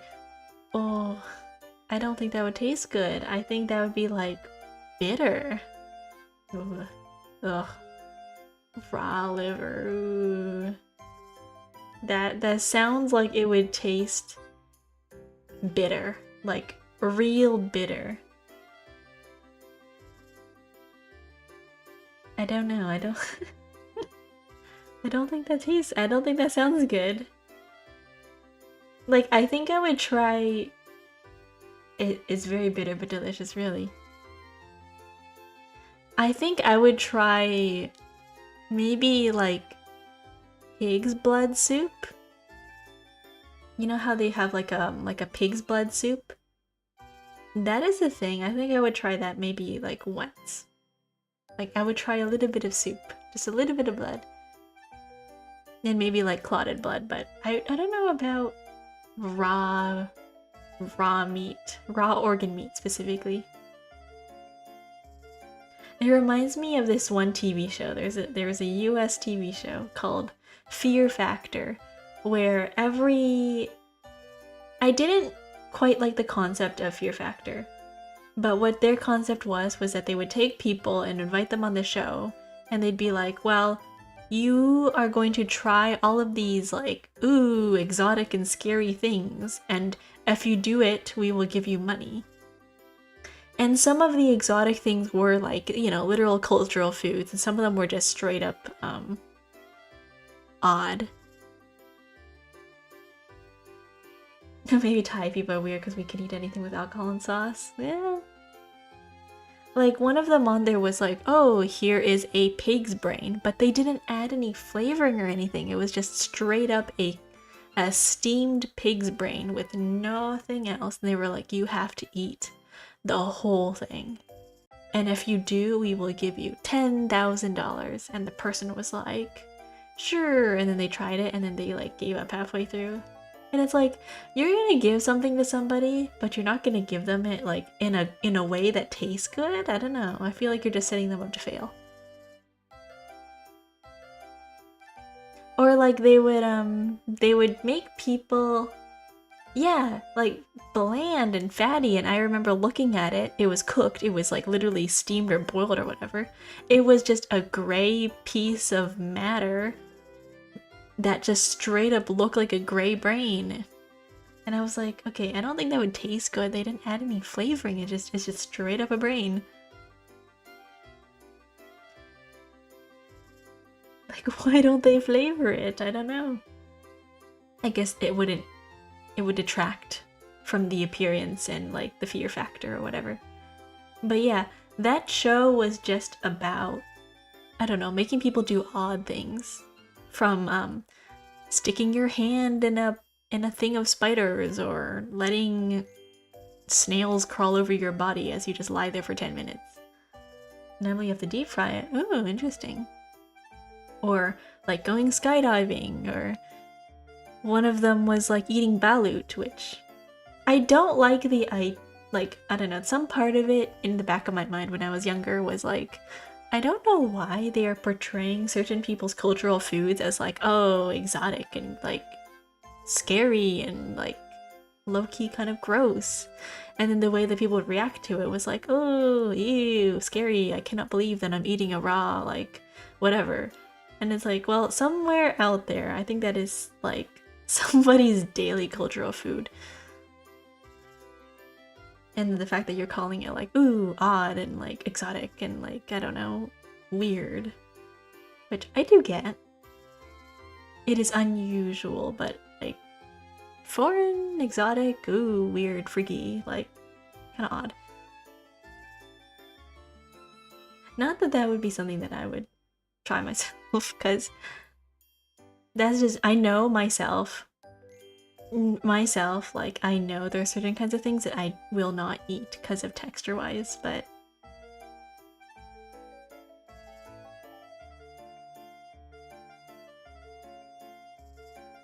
Maybe. Balut, I can find it, not that common, but not that rare. Yeah, like duck eggs. Yeah, there's certain foods out there that I would not eat. Like, I'd be willing to try it, but like, I can guarantee you I would not finish it because I would like gag. Like one time I went to a restaurant and they were like, oh, we're gonna order barbecue skewers, right? Skewers. And one of the things on the menu was just straight up cartilage. Chicken cartilage. And they were like, oh, would you like chicken cartilage? And I was like, no. And they were like, oh, well, we're gonna order it. And I was like, okay.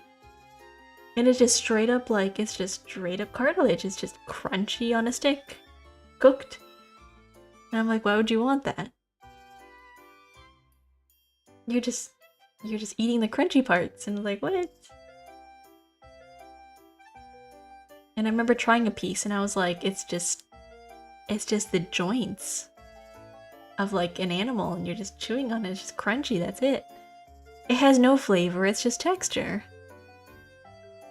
I don't know, I didn't find it very enjoyable. I was like, why would you want to eat this? Like, you could pick meat.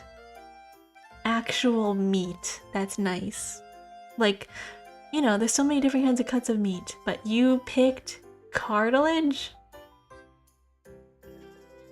In Thai, our balut would be less extreme because it didn't form yet, but for other countries it's scary. Yes, the Filipino version of balut is, they've got like half a formed chicken in there. With the whole beak and head and everything. The feathers, if you look at it, it's got eyes, it's got a head. I think looking at it would be scary, but if you ignore it and you pretend that it doesn't exist, and you pretend that you're eating something else, maybe it'd be better, but yeah, if it wasn't as formed, that'd be fine. But if you're eating something and it looks like an animal in there, you're just kind of like, okay, that's interesting, that's nice. I don't know. I have not ventured very far outside of like extreme flavors and tastes. I think I will just stick to my normal foods. And like, there are people out there who are less, their palate is not as traveled. Like, every single day they'll eat like butter and pasta and steak and potatoes, and that's the only thing they'll eat. They will not try sushi, they will not try clam chowder, they will not try, like, I don't know, dumplings. They won't try seaweed, they won't even try takoyaki, they won't have like food, like they won't even have scallion pancakes. Because some people are just like, I only want to eat this. And like, I think if you could and you had the ability to, like, why wouldn't you want to try anything? At least once, maybe.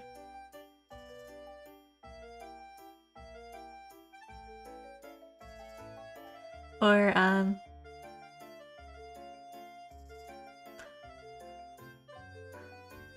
like I've always said, like, I think I would be willing to try insects if I didn't know it was an insect.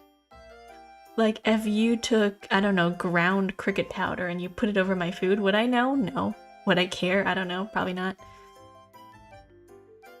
I think I've eaten a bug at least once in my life. Like, when I'm having a salad and, you know, you bite something and it's kind of crunchy. You bite into something and you hear that little crunch and you think it's like a grain of sand, but it might be a bug. Improperly washed salads. I don't have problems with people who don't want to try new things, but the people that said that something is bad before I try it, I don't like them. Yeah. That's true. I mean, I feel like they are kind of one and the same, though. Like, but then again, have you ever had a food out there or something out there that you know you don't like before you even tried it? I think there must be at least something like that for you, right? Most people have at least one thing that's like that. They just know that they won't like it before they even try it. Like for me, I have never tried tongue or liver or whatever, And I know I would not like it because I don't like things similar to that. Like, I've tried tripe, I've tried cow's intestine, I've tried like a little nibble of things like that, and I do not enjoy it.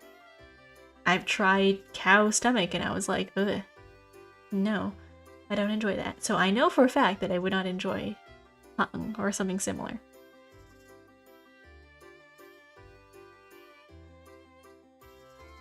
I don't think I have one though, but I understand your reason.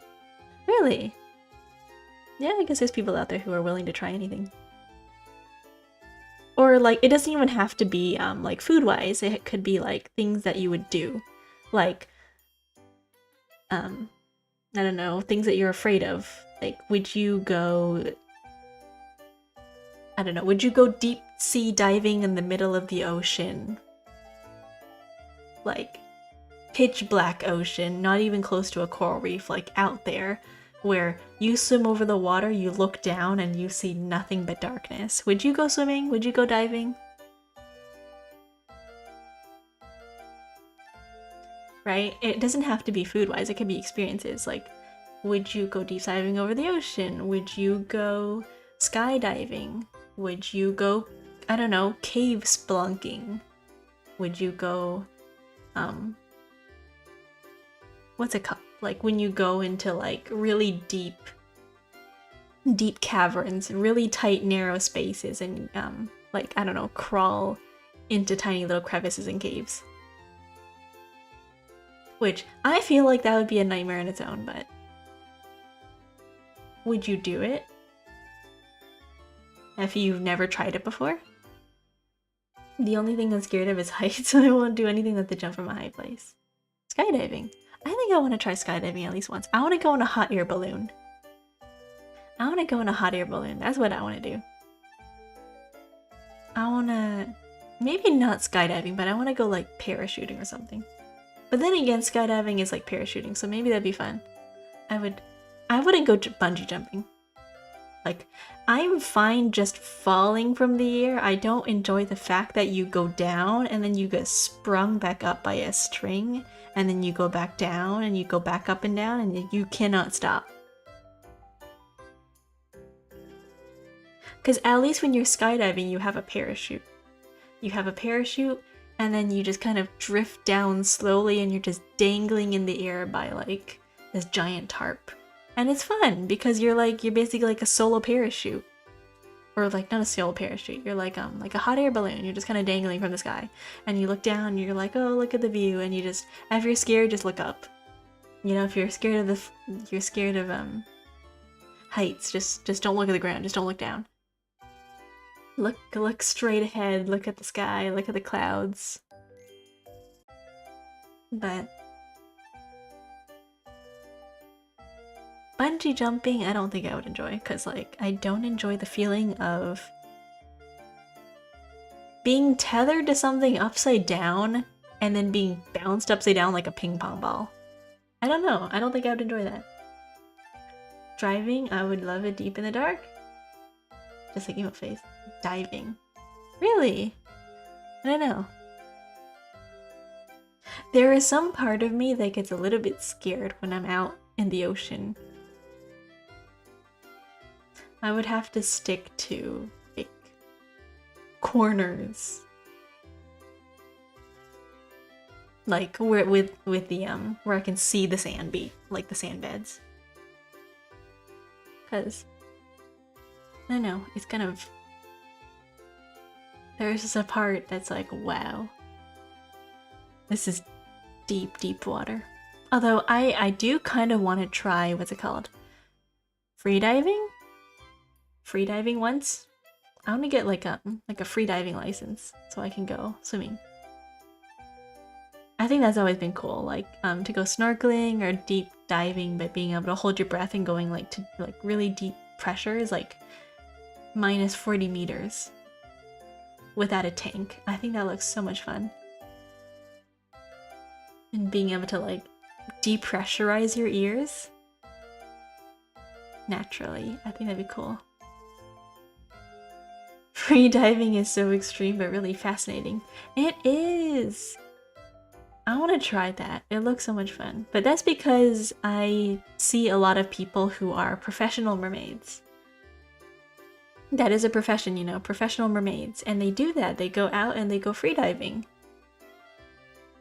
Not only are they very experienced freedivers, they have like they're really strong swimmers, and they do it all in a mermaid costume.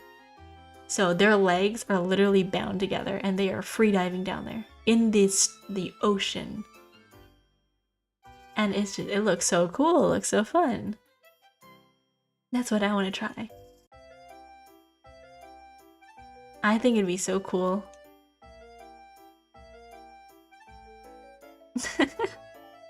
Thank you.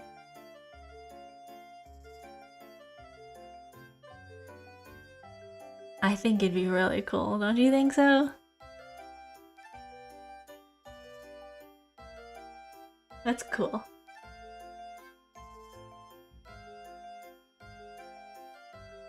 Swimming? I don't know.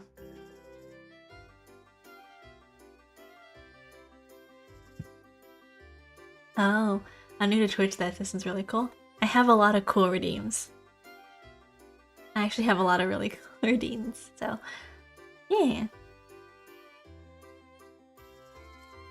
A lot of things I have rigged to different motions. So like if you try flip, I don't think spin does anything. I'm trying to get it to work. It doesn't. I thought I got it to work, but it didn't work. I have to do that manually. Flip works. The animal ones work. They're really interesting, yeah. They all work automatically, not with any toggles or anything, so. I've been trying to get my system fully automated without me having to do anything.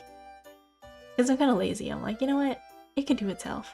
That's why I do enjoy streaming on Twitch for the redeems. But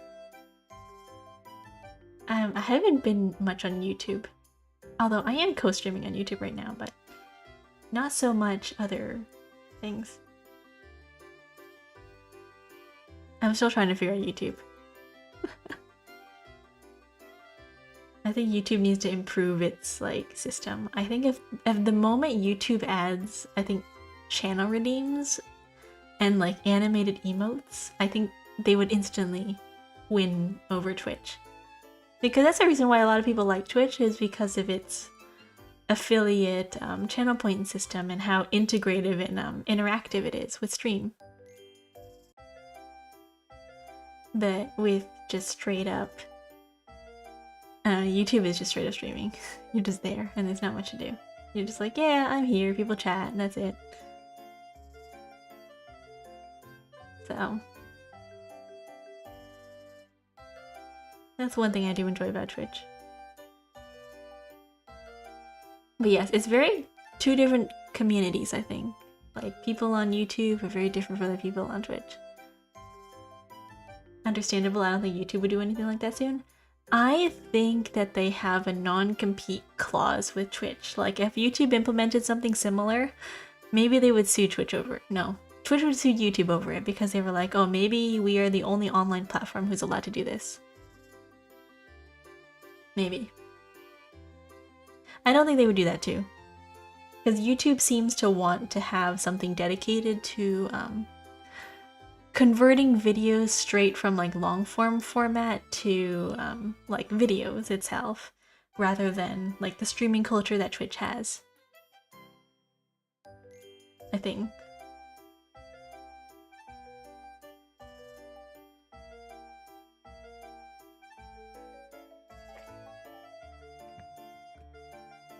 So I think Twitch is trying to keep its a certain kind of culture. But what I don't like about Twitch is the ads. The pre-rolls? The pre-rolls are very annoying. We like sit here, and then it runs, and then people join. It's annoying, I know. Can't do anything about it.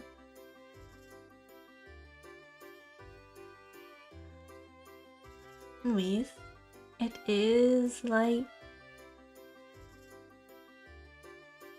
I think, oh my god, I was like, I want to do something today and I don't.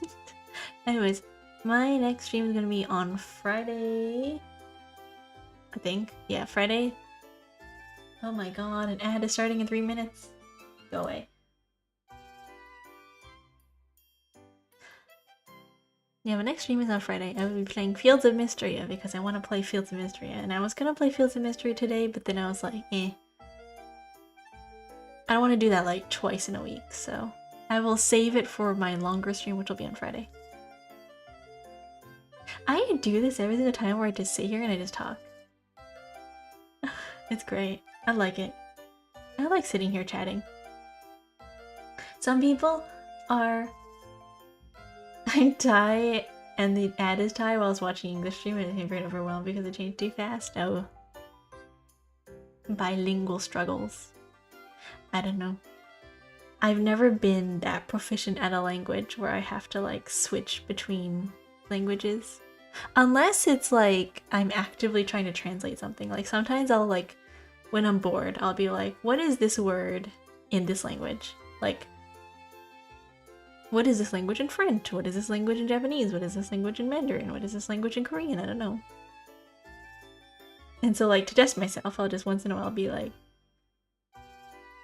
how do I say this in this language? But when it comes to normal thoughts and whatever, it's all in English.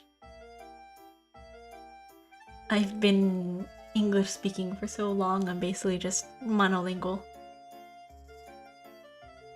Even though growing up, like, I was taught different languages. I learned a lot of languages.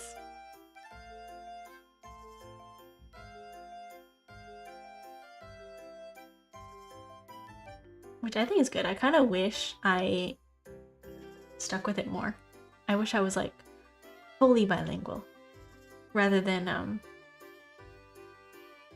like mostly English and then I forgot all my other languages. Because I don't get to use it. I don't get to use it that often. Like I need to talk more with people who speak like certain languages and then I will be able to understand. I'm good at texting in English, but not in Thai, but when I'm speaking, I suck at too. Yeah, that's how it goes. I think, well, it depends. Writing and reading is always sometimes a little bit easier than speaking. Or at least for me, I did really well with speaking and understanding, but when it came to reading and writing, I really struggled. But that's just personally for me. Like, I am so bad at reading and writing, it's like, it's insane. Like you give me something and you'd be like, oh, read this word, what does this mean? And I'm like, I don't recognize this character. But then the moment you speak it to me, the same sentence, I'd be like, oh, I know what that means. Like instantly, like I know what that means, but like I read it and I'm like, yeah, I don't know. I've got bad language skills. Or it's I need to practice more probably. Like I was trying to read Romaji the other day and I was like, not Romaji. Was it Romaji? Yeah, it was not Romaji. Sorry, Hiragana. I was trying to read Hiragana the other day and I was like, what is this character again? I don't know. I forgot. I want to learn. I need to pick up hiragana and katakana again. I need to learn katakana and hiragana. I'm fine understanding it. It's just a matter of speaking, and I'm kind of like, I don't know.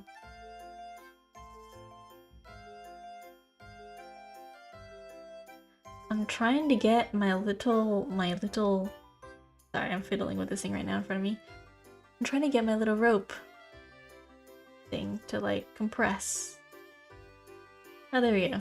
Yay.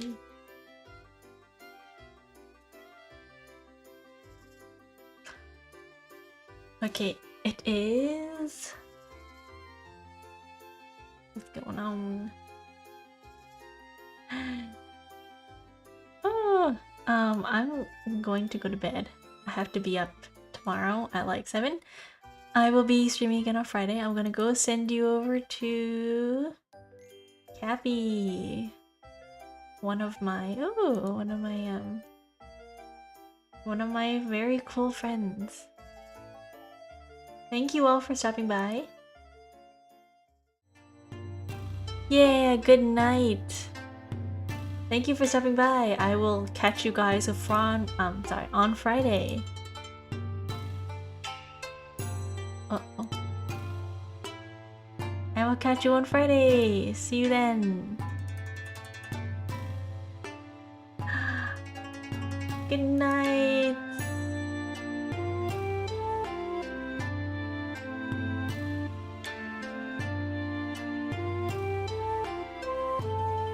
Good night. I'm waiting for my ending song.